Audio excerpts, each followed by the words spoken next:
Lining ப்ளவுஸில் இன்விசிபிளாக stitches எப்படி பண்ணலான்னு பார்க்கலாமா? ஃப்ரண்ட் பார்ட்டில் வர டாட்ஸை பிடிக்கிறதுக்கு முன்னாடி கழுத்து பகுதியை நம்ம ஸ்டிச் பண்ணி எடுத்துக்கணும். இதுக்கப்புறமா தான் நம்ம டாட்ஸ்லாம் பிடிக்கணும். கொக்கி வைக்கிற சைடில் ஃபஸ்ட்டு நம்ம ஸ்டிச்சஸ் போட்டுக்கலாம். இது முடித்ததுக்கப்புறமா ஃப்ரண்ட் சைடும் பேக் சைடும் ரெண்டும் ஒன்றா மடக்கிட்டு 1/4 இன்ச்சுக்கு ஒரு ஸ்டிச்சஸ் போட்டுக்கணும். ஸ்டிச்சஸ் போட்டு முடித்ததுக்கப்புறமா ரெண்டுத்தையும் நேராக்கிக்கணும்.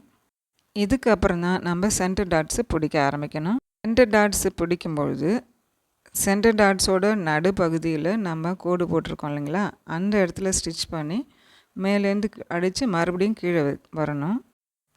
இந்த 2 கிளாத்தையும் சேமாக மடித்து ஒரு கிராஸாக ஒரு தையல் போட்டுக்கணும். அப்புறமா அதை திருப்பி விட்டுக்கலாம். இதே மாதிரி நம்ம கைப்பக்கம் இருக்கிற அந்த டாட்ஸையும் நம்ம பிடிச்சிக்கணும். இந்த மெத்தடில் தைக்கும்போது நம்ம ப்ளவுஸ் பார்க்குறதுக்கு ரொம்ப பர்ஃபெக்டாக நீட்டாகவும் இருக்கும். இந்த மெத்தடில் ஸ்டிச்சிங் பண்ணுறது உங்களுக்கும் பிடிச்சிருக்குன்னு நினைக்கிறேன். நீங்களும் ட்ரை பண்ணி பாருங்கள்.